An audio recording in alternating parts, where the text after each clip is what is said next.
భోజన పంక్తిలో సీయోను ఇంటిలో అభిషేకం చేసింది అత్తరుతో యేసయ్యను.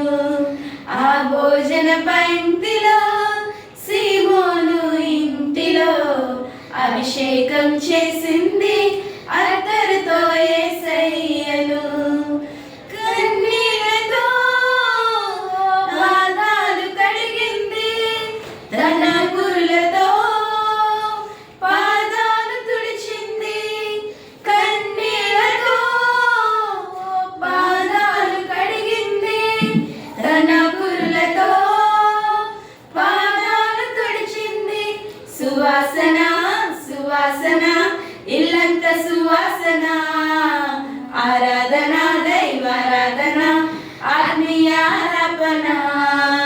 సువాసన సువాసన ఇల్లంత సువాసన.